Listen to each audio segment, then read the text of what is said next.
warahmatullahi wabarakatuh. Perkenalkan, nama saya Nadifa Ananda dengan NIM 210320038. Saya berasal dari Universitas Malikul Saleh, jurusan Agribisnis Fakultas Pertanian. Baiklah, saya akan memaparkan atau menjelaskan tentang mata kuliah Manajemen dan Risiko Bisnis dengan materinya Manajemen Konflik. Yang dosen pengampunya Bapak Wahyu Isnanda Nasution SSC MP. Baiklah, sebelumnya dalam materi pemaparan sebelumnya itu saya telah menjelaskan tentang pengertian konflik, tentang faktornya, tentang dampaknya, dan cara mengatasinya. Sekarang saya akan masuk kepada manajemen konflik. Nah, karena telah dijelaskan tentang konflik, sekarang mendalamnya tentang manajemen dan dirangkumkan menjadi manajemen konflik. Baiklah, langsung saja saya menjelaskan tentang manajemen konflik. Apa itu manajemen konflik? Nah, manajemen konflik ini adalah proses membatasi aspek negatif konflik sambil meningkatkan aspek politik atau aspek positif konfliknya. Nah, tujuan manajemen konflik ini adalah untuk meningkatkan pembelajaran dan hasil kelompok, termasuk efektivitas atau kinerja dalam pengaturan organisasi. Konflik yang dikelola dengan benar dapat meningkatkan hasil kelompok. Nah, bisnis dapat mengambil manfaat dari jenis dan tingkat konflik yang sesuai. Itulah tujuan manajemen konflik dan bukan tujuan penyelesaian konflik. Manajemen konflik tidak menyiratkan resolusi konflik. Nah, manajemen konflik ini meminimalkan hasil negatif dari konflik dan mempromosikan hasil positif dari konflik dengan tujuan meningkatkan pembelajaran dalam suatu organisasi. Konflik yang dikelola dengan benar meningkatkan pembelajaran organisasi dengan meningkatkan jumlah pertanyaan yang diajukan dan mendorong orang untuk menantang status quo. Konflik organisasi di tingkat interpersonal, termasuk perselisihan antara teman sebaya dan juga konflik atasan atau bawahan. Nah, orientasi solusi penyelesaian konflik ini ada 3 orientasi solusi penyelesaian konflik, yaitu kalah sama kalah, menang sama kalah, dan menang sama menang. Nah, orientasi kalah sama kalah ini adalah jenis konflik yang cenderung berakhir negatif bagi semua pihak yang terlibat. Nah, sedangkan orientasi menang sama kalah ini menghasilkan satu pihak yang menang, biasanya dengan mengorbankan pihak lainnya. Nah, orientasi menang sama menang ini adalah salah satu konsep yang paling penting untuk resolusi konflik. Solusi menang sama menang yang dicapai dengan tawar-menawar integratif itu mungkin mendekati optimal bagi kedua belah pihak. Pendekatan ini menggunakan pendekatan kooperatif dan bukan kompetitif. Meskipun konsep menang sama menang adalah orientasi yang ideal, gagasan bahwa hanya ada satu pemenang yang secara konstan diperkuat dalam budaya Amerika. Nah, orientasi menang sama kalah itu diproduksi di masyarakat kita dalam kompetisi atletik, masuk ke dalam akademik, sistem promosi industri, dan sebagainya. Individu cenderung menggeneralisasi tujuan dari situasi menang sama kalah dan menerapkan pengalaman-pengalaman ini pada situasi yang tidak tepat. Mentalitas semacam ini dapat merusak ketika berkomunikasi dengan kelompok budaya yang berbeda, yang menyebabkan terjadinya hambatan dalam negosiasi, dan juga bisa membuat pihak yang kalah merasa hal tersebut sesuatu yang biasa-biasa saja. Nah, selanjutnya ada pemetaan masalah yang berpotensi konflik. Nah, dalam rangka mengembangkan keterampilan para pejabat administrator dalam penyelesaian konflik, hal lain yang harus dilakukan adalah bagaimana para pejabat tersebut berhasil memetakan permasalahan yang berpotensi konflik melalui pertanyaan-pertanyaan strategis berikut ini. Diharapkan para pejabat administrator dapat memetakan masalah-masalah yang berpotensi konflik. Apakah konflik itu sesuatu yang baik atau buruk bagi organisasi, ataukah sesuatu yang netral? Nah, pada level mana konflik tersebut muncul, bagaimana tingkat kedalamannya, mengapa konflik tersebut bisa muncul.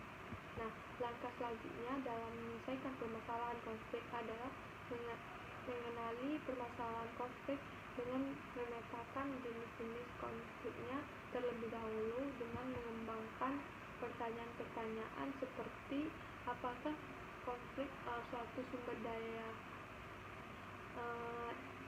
daya dalam organisasi, atau konflik yang berkaitan dengan tujuan organisasi, atau konflik yang berkaitan dengan identitas, persoalan personal atau terkait bidang tugas.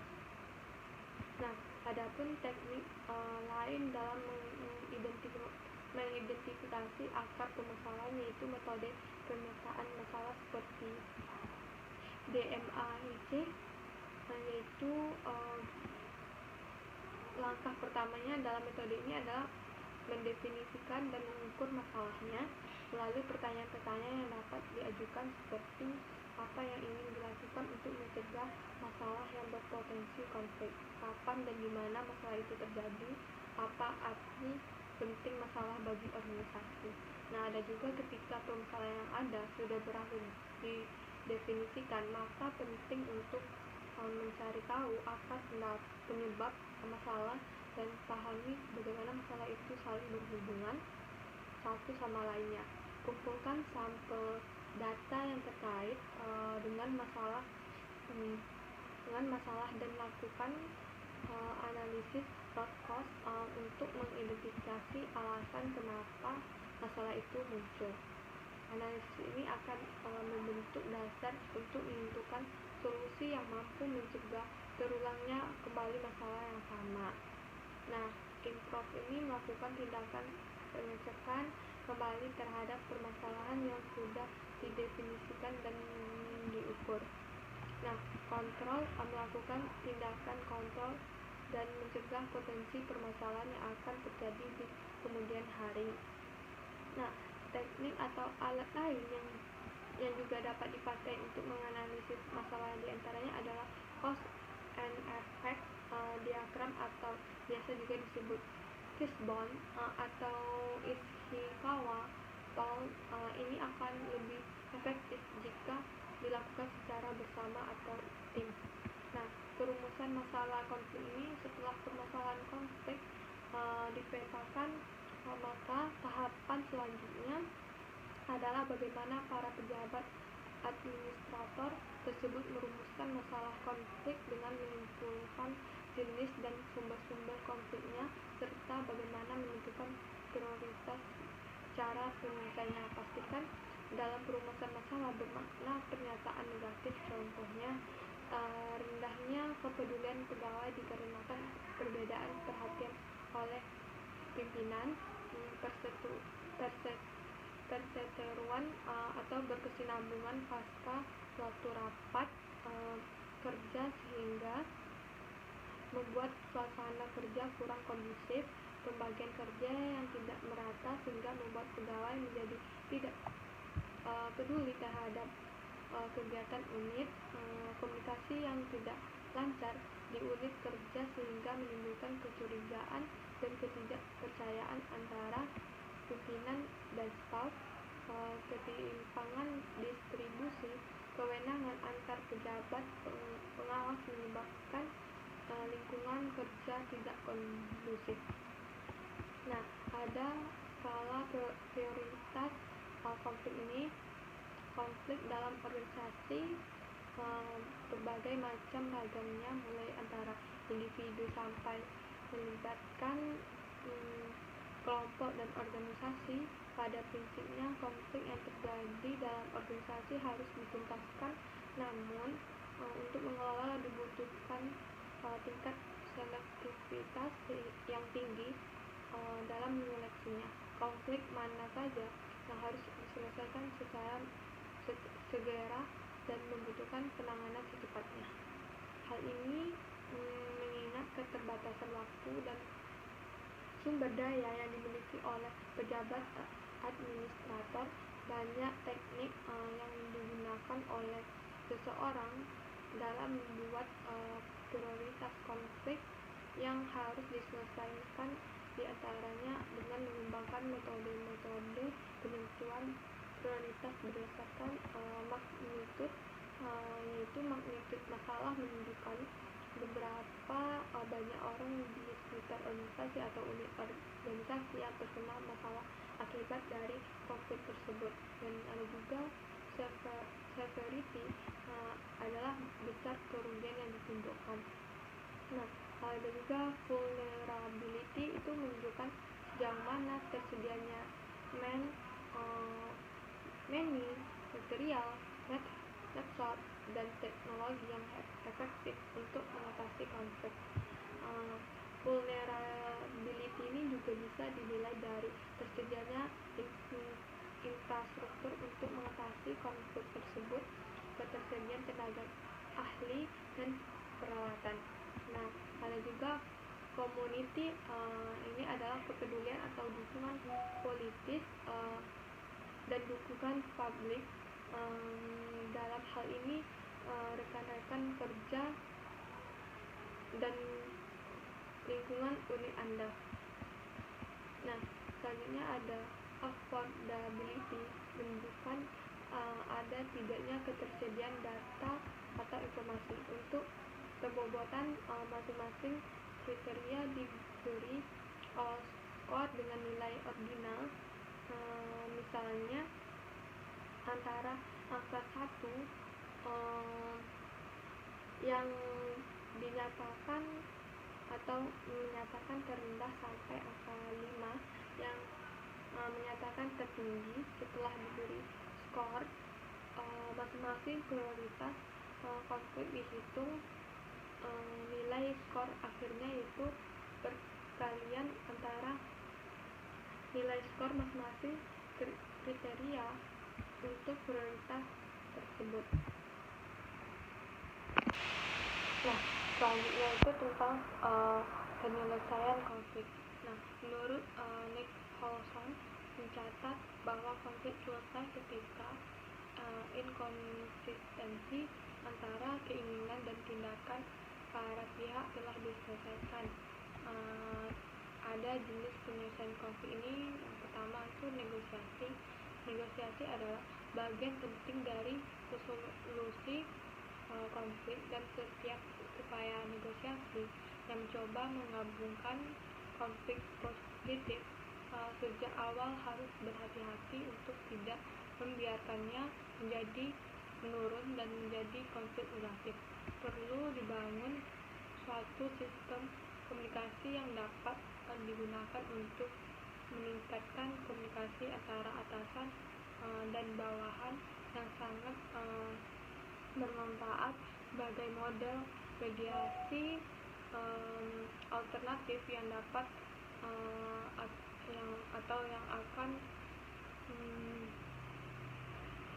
yang akan sangat bermanfaat sebagai model tersebut dapat tetap menjaga wibawa atasan sambil tetap mendorong dialog yang konstruktif dalam menangani perbedaan pendapat. Nah, yang kedua ada mediasi konflik. Itu mediasi konflik adalah pendekatan yang sangat cocok untuk perselisihan antara rekan kerja, kolega, atau rekan sejawat, khususnya konflik interpersonal yang mendalam perselisihan multikultural atau multi etnis di antara berbagai metode untuk menyelesaikan konflik adalah mediasi perselisihan oleh anggota kelompok yang terlibat dalam perselisihan. Nah, lebih khusus lagi, seorang mediator didefinisikan sebagai orang yang berusaha menyelesaikan konflik antara dua anggota kelompok dengan campur tangan dalam konflik ini. Sederhananya, mediator dapat dianggap sebagai panduan yang netral yang membantu mengarahkan orang-orang yang berselisih melalui proses pengembangan solusi untuk perselisihan. Mediasi pihak ketiga dari konflik membuka jalan untuk komunikasi antara anggota kelompok dalam konflik. Hal ini memungkinkan anggota untuk mengekspresikan pendapat mereka dan meminta klarifikasi tentang sudut pandang anggota lainnya, sementara mediator bertindak sebagai bentuk perlindungan terhadap rasa malu atau kehilangan muka yang mungkin dialami oleh pihak yang berselisih. Ini dapat dilakukan dengan memberi cahaya positif pada rekonsiliasi yang dibuat selama proses mediasi. Nah, mediator juga dapat menawarkan bantuan dalam menyempurnakan solusi dan membuat penawaran balasan antara anggota, menyesuaikan waktu dan lokasi pertemuan sehingga mereka saling memuaskan untuk kedua belah pihak. Itu menurut Forsyth pada tahun 2006 ada 3 pendekatan mediasi utama, yaitu pertama prosedur inkuisisi. Itu menggunakan prosedur ini mediator menanyakan kepada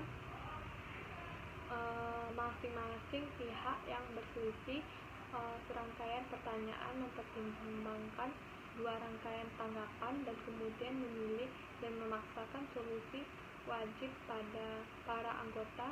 Prosedur inkuisitorial adalah pendekatan mediasi yang paling tidak populer. Nah, yang kedua ada arbitrase.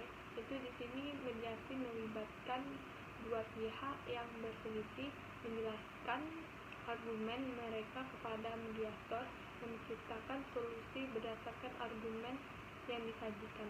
Arbitrase ini adalah yang terbaik untuk konflik intensitas rendah, tetapi merupakan gaya mediasi yang paling disukai secara keseluruhan. Nah, debat yang ketiga, debat pendekatan penyelesaian konflik dengan berdebat melibatkan diskusi terbuka antara pihak yang berselisih dan mediator tentang masalah penyebab konflik dan alternatif solusi yang potensial. Dalam pendekatan ini, mediator tidak dapat memaksakan solusi wajib. Nah, dari ketiga metode mediasi konflik, itu debat adalah gaya mediasi yang paling disukai. Nah, selanjutnya itu ada gaya dalam mengelola konflik. Nah, menurut Husserl dan Asua itu pada tahun 2010 dalam buku terkenal mereka itu juga menyimpulkan pendapatnya bahwa 5 gaya seseorang dalam menangani konflik. Gaya pengelolaan konflik ini dipengaruhi oleh dimensi konsentrasi seseorang saat mengelola konflik. Nah, yaitu konsentrasi pada kebutuhan orang lain atau konsentrasi pada kebutuhan kita sendiri. Nah, konsentrasi ini memunculkan 3 jenis pelaku yang dapat mengelola konfliknya, yaitu yang pertama konsentrasi yang rendah pada kebutuhan diri sendiri, dan konsentrasi yang tinggi pada kebutuhan orang lain menyebabkan seseorang memiliki perilaku pasif, dan kedua konsentrasi yang tinggi pada kebutuhan sendiri dan konsentrasi yang rendah pada kebutuhan orang lain menyebabkan perilaku agresif, dan yang ketiga itu konsentrasi yang sedang dan tinggi pada kebutuhan sendiri dan kebutuhan orang lain menyebabkan seseorang memiliki perilaku asertif.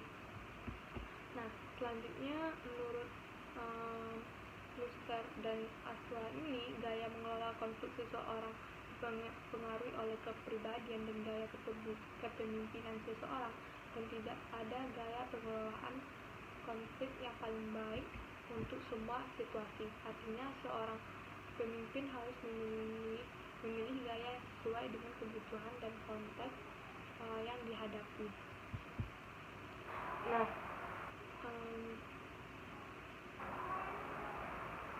selanjutnya itu berikut gambaran gaya pengelolaan konflik manfaat dan kerugiannya. Itu ada gaya pengelolaan konflik, itu ada gaya yang menghindar. Itu manfaatnya dapat mempertahankan hubungan meski konflik akan terus terjadi. Ruginya itu jika terus dilakukan akan memberikan konflik dalam diri yang dari orang lain tersebut. Nah, ada juga yaitu tidak peduli dan menghindari konflik secara mental dan fisik, situasi kalah yang akan dimuncul oleh gaya ini. Nah, selanjutnya itu ada gaya mengakomodasi, itu menyelesaikan konflik dengan cara mengalah, berusaha menyenangkan pihak lain, melupakan kebutuhan pribadi. Situasi kalah terjadi, itu manfaatnya ada menyenangkan orang lain dengan cara melakukan apa yang mereka inginkan padahal Anda tidak ingin melakukannya. Ide bagus dari Anda tidak tersampaikan, ini diakibatkan Anda ingin orang lain menang. Nah, ruginya itu terjadi ketidakseimbangan hubungan pada akhirnya tidak berakhir positif. Nah, selanjutnya itu ada gaya memaksa, itu menyelesaikan konflik dengan perilaku agresif, itu bersikap tidak kooperatif, menggunakan kekuasaan, memberikan rasa takut pada pihak lain, mengintimidasi. Gaya ini akan tumbuh dan berkembang jika dihadapkan dengan orang yang penghindar dan akomodatif dengan kebutuhan orang lain. Nah, manfaatnya itu pengambilan keputusan cepat dilakukan. Jika pengambilan keputusan benar, maka berdampak positif bagi organisasi. Gaya ini sangat pas saat digunakan menyelesaikan aksi-aksi yang tidak populer. Nah, ruginya jika sering digunakan akan menimbulkan kebencian. Nah, ada juga gaya negosiasi, yang dimana gaya negosiasi ini menyelesaikan konflik dengan asertif. Pendekatan give and take bersifat moderate, itu manfaatnya penyelesaian konflik relatif cepat dan hubungan masih dapat dipertahankan. Nah, ruginya kompromi kadang dapat mempertimbangkan atau memberikan hasil yang kontraproduktif. Nah, ada juga gaya kolaboratif, itu menyelesaikan konflik secara bersama-sama, dan solusi juga ditentukan bersama-sama. Saat menggunakan gaya ini, itu Anda bersikap asertif dan kolaboratif. Nah, gaya ini sesuai jika setiap orang yang terlibat dalam konflik mengutamakan tujuan organisasi di atas tujuan pribadi, memiliki waktu yang cukup, menjaga hubungan menjadi konsentrasi kedua pihak, dan bersifat konflik sejawat. Nah, manfaatnya itu penyelesaian konflik bukan menang kalah, namun berdasarkan solusi terbaik bagi kedua pihak. Alternatif logis akan diperoleh dalam penyelesaian konflik. Nah, rutinnya itu biasanya memakan waktu yang lama untuk mendapatkan kesepakatan yang diinginkan. Keterampilan bernegosiasi sangat diperlukan. Nah, strategi dalam penyelesaian konflik ini banyak strategi. Nah, selanjutnya kita akan membahas tentang strategi penyelesaian konflik.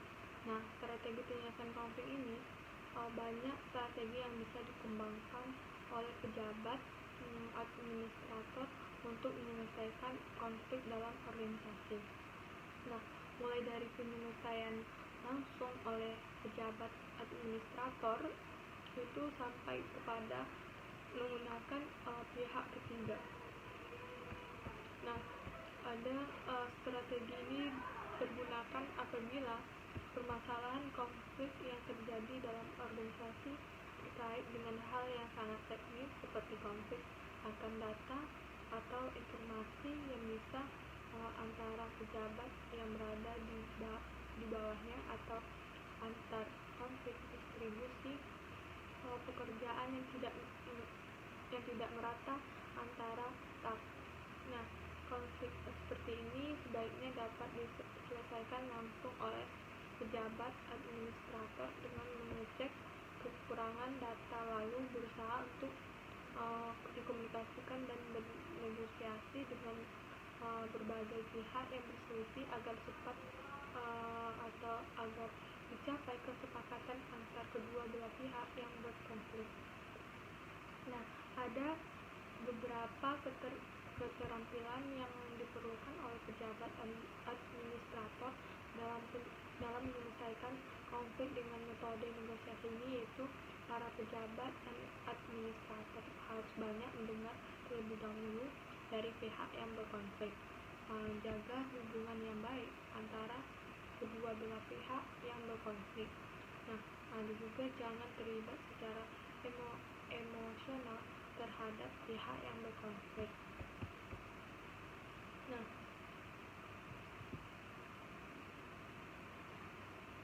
ada juga hindari condong ke satu pihak, bersikap netral.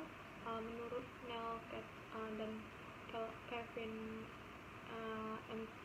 Antinori ini pada tahun 1994 ada beberapa prinsip yang harus dimiliki oleh seorang manajer dalam mengelola konflik, yaitu respect and integrity. Itu respect berarti bahwa seorang pimpinan melihat tanpa syarat setiap orang dengan hal positif. Dalam menangani konflik, seorang pimpinan juga bertindak dengan integritas. Perspektif mendasar dari seorang pimpinan dalam menghadapi konflik adalah suatu cara untuk mencari solusi. Nah, ada juga bagian yang penting dari manajemen konflik adalah menjaga hubungan. Hal ini termasuk kemampuan untuk menciptakan hubungan yang tanpa dan perhatian dengan yang lain. Dalam situasi konflik, seorang pimpinan harus mampu menciptakan hubungan baik dan mempertahankan hal tersebut dalam sebuah proses penyelesaian konflik. Nah, ada juga resourcefulness. Ini pimpinan harus menjadi teladan bagi bawahannya agar dapat dijadikan rujukan untuk menangani konflik secara bijaksana. Nah, resourcefulness ini dapat terkait pengetahuan data, strategi dan jaringan yang dapat membantu Anda dalam menyelesaikan konflik. Nah, ada juga konstruktif attitude. Nah, itu dalam menangani konflik bersikap positif sudah menjadi keharusan bagi seorang manajer. Sikap tersebut tidak hanya bermanfaat namun penting bahkan di situasi di mana orang-orang yang berkonflik menggunakan cara-cara yang tidak etis dalam menyelesaikan masalah. Seorang pimpinan yang atau pemimpin yang positif dapat menciptakan sikap yang kondusif di seluruh proses penyelesaian konflik dengan baik. Nah,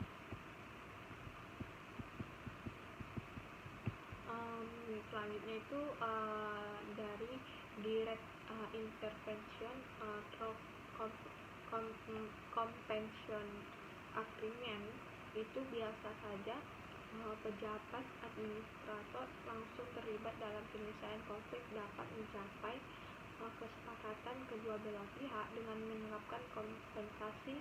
Sebagai contoh, apabila terjadi pertentangan di antara pegawai dalam konteks distribusi pekerjaan atau penugasan, seorang pejabat administrator dapat saja memberikan kompensasi bagi pihak yang merasa dirugikan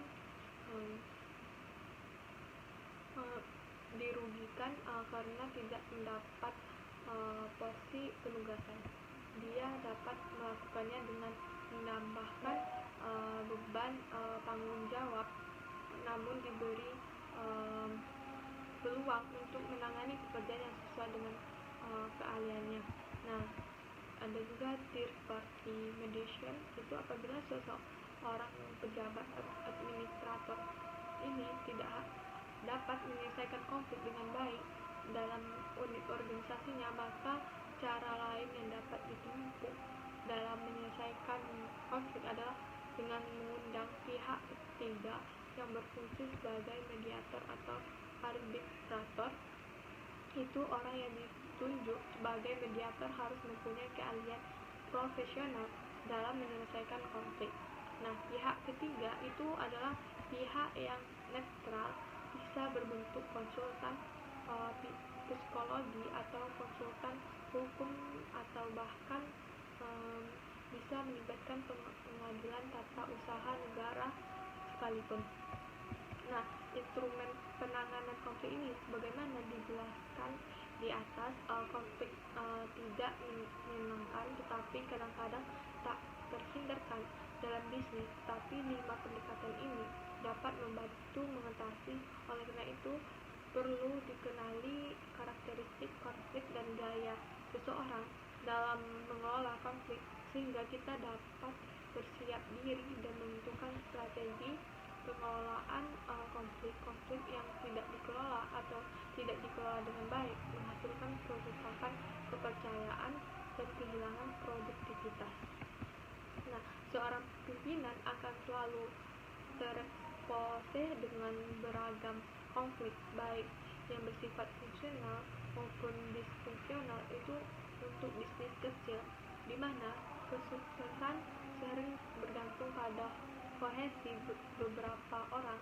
Kehilangan kepercayaan dan produktivitas dapat menandakan kematian bisnis. Dengan pemahaman dasar tentang 5 strategi manajemen konflik, pemilik usaha kecil dapat menangani konflik dengan lebih baik sebelum mereka meningkat tanpa dapat diperbaiki.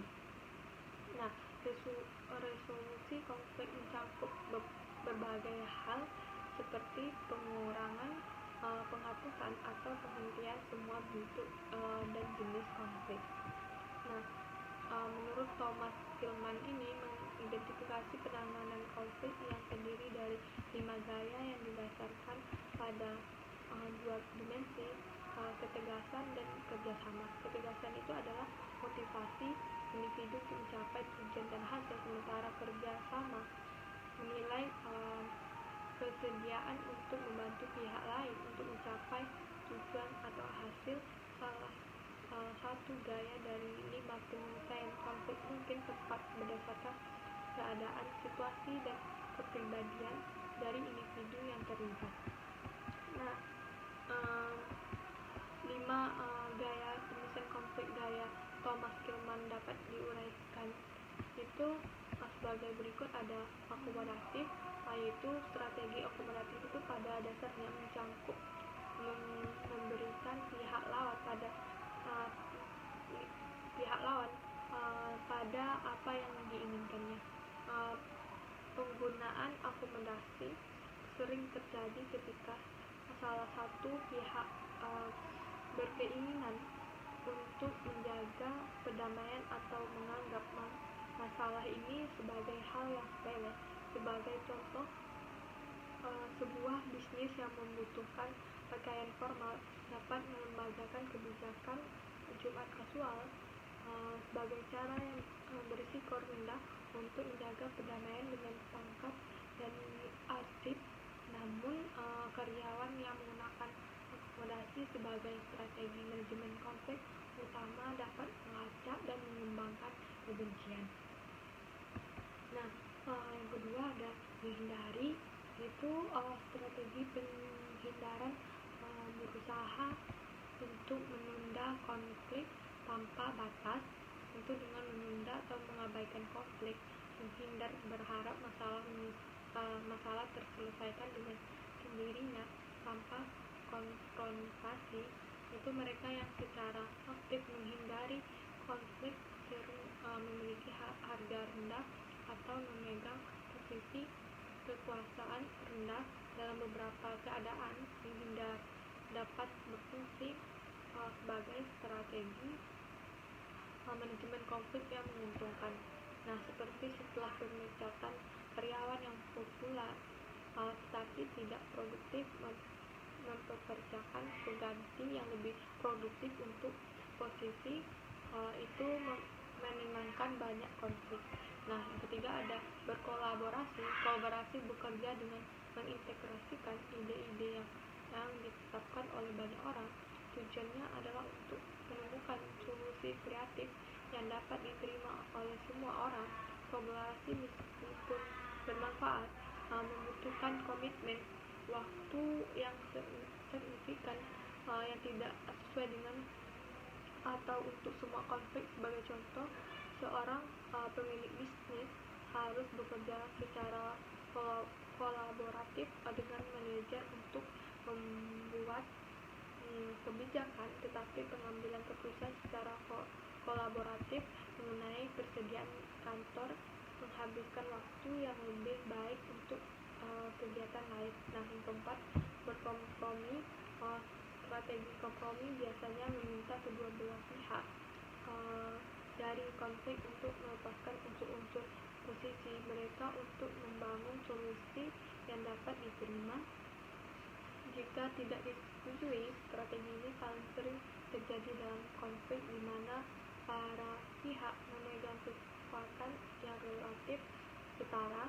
Pemilik bisnis sering menggunakan kompromi selama negosiasi kontrak dengan bisnis lain, ketika masing-masing pihak kehilangan sesuatu yang berharga seperti pelanggan atau layanan yang diperlukan. Nah, yang kelima ada bersaing, itu kompetensi beroperasi sebagai permainan zero sum, di mana satu pihak menang dan yang lainnya kalah. Kepribadian yang sangat asertif seringkali mundur dari persaingan sebagai strategi manajemen konflik. Nah, strategi kompetitif berfungsi paling baik dalam sejumlah konflik seperti situasi darurat. Secara umum, pemilik bisnis dapat manfaat dari memegang strategi kompetitif sebagai cadangan untuk situasi kritis dan keputusan yang menghasilkan niat buruk seperti pemotongan gaji atau PHK. Nah, selanjutnya kita akan membahas tentang langkah strategi penyelesaian konflik. Nah, ketika karyawan tidak dapat melewati konflik, itu fokus pada komunikasi terlebih dahulu, diikuti oleh strategi resolusi yang lebih agresif seperti mediasi atau suara kelompok. Dalam dunia bisnis, kehadiran konflik bisa menjadi masalah serius yang perlu segera diperhatikan. Nah, jika pekerja dalam bisnis kecil Anda tampaknya tidak berinteraksi secara kooperatif seperti yang Anda inginkan, terlibat dalam beberapa resolusi konflik. Untuk mengatasi masalah ini dengan menyarankan berbagai macam strategi sederhana, Anda dapat membantu pekerja Anda dalam menempatkan periode konflik di belakang mereka. Nah, mulai diskusi, seringkali konflik muncul hanya karena kurangnya komunikasi. Jika Anda merasa karyawan Anda mengalami konflik karena mereka tidak berbicara satu sama lain, tentukan waktu untuk berdiskusi. Dorong karyawan untuk berbicara melalui masalah, terutama jika Anda menduga bahwa itu hanya berasal dari kenyataan bahwa mereka telah gagal berkomunikasi secara efektif hingga saat ini. Nah, kedua ada komunikasi tertulis. Jika masalah telah meningkat atau salah satu karyawan memiliki temperamen panas, itu komunikasi tertulis mungkin merupakan cara yang lebih efektif untuk meruntuhkan tembok dan menyelesaikan konflik. Mintalah setiap karyawan untuk menulis surat kepada yang lain menguraikan masalahnya dengan menulis surat alih-alih berbicara langsung. Mereka mendapat manfaat dari kesempatan untuk lebih hati-hati memilih kata-kata mereka. Mereka juga dapat memastikan bahwa pertukaran tidak meletus menjadi pertandingan yang berteriak. Selain itu, menulis surat menyediakan sarana untuk mendokumentasikan komunikasi ini dengan mudah. Nah, selanjutnya sesi mediasi. Terkadang dua individu dalam konflik ini tidak dapat menyelesaikannya bersama tanpa bantuan pihak ketiga. Jika konflik pekerja Anda meningkat ke titik di mana intervensi luar diperlukan, buatlah sesi mediasi. Latih anggota staf dalam sesi mediasi. Izinkan staf ini untuk duduk bersama orang-orang yang bertikai dan membantu mereka dalam menyelesaikan masalah mereka dengan cara yang produktif. Nah, yang keempat ada kerjakan kompromi. Mintalah setiap orang untuk memberi sedikit dan mengambil sedikit dengan mengatur kompromi di antara keduanya. Mintalah kedua anggota untuk datang ke penawaran Anda dan membicarakan masalahnya dengan mereka. Menghadirkan kompromi potensial dan memungkinkan mereka untuk mempertimbangkan opsi-opsi ini dengan mengatur kompromi alih-alih hanya memilih kepentingan satu anggota di atas yang lain. Anda dapat mengurangi kemungkinan bahwa satu anggota staf mereka diremehkan dengan cara penyelesaian konflik. Nah, yang kelima ada pemungutan suara. Itu vote atau yang disebut dengan pemungutan suara dapat menjadi metode yang efektif jika misalnya dua karyawan memperdebatkan kampanye iklan potensial atau usaha bisnis lainnya. Mengatur pemungutan suara dan memungkinkan karyawan lain untuk mempertimbangkan pilihan-pilihan yang diperdebatkan. Jumlah pilihan atas alternatif pilihan yang ada akan menyelesaikan konflik dan berfungsi sebagai jawaban sekali dan untuk semua. Nah, mungkin itu langkah untuk penanganan konflik. Terus tujuan manajemen risiko ini atas konflik itu sebagaimana diuraikan yang di atas tadi. Tujuannya, program-program atau kegiatan-kegiatan yang dilaksanakan di suatu organisasi seringkali menghadapi masalah perbedaan persepsi dan penerimaan dari anggota organisasi yang memicu timbulnya konflik, dan dengan demikian secara tidak sengaja terjebak dalam perselisihan antara pihak-pihak yang berbeda pendapat.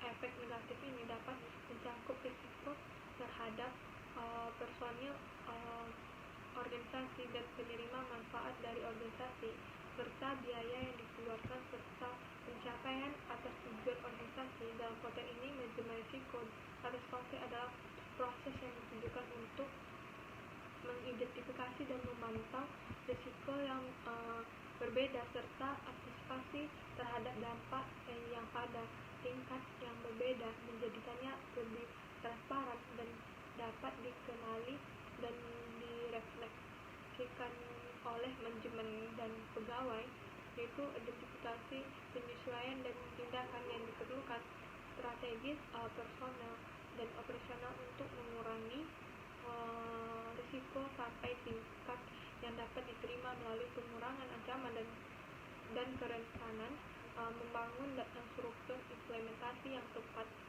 untuk organisasi, memastikan kelanjutan praktik organisasi yang aman yang dapat berkontribusi pada pencapaian tujuan yang dibayangkan dalam jangka panjang.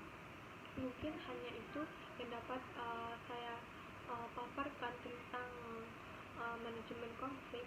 Apakah saya ada kata-kata yang salah, saya mohon maaf. Saya akhiri dengan Assalamualaikum warahmatullahi wabarakatuh.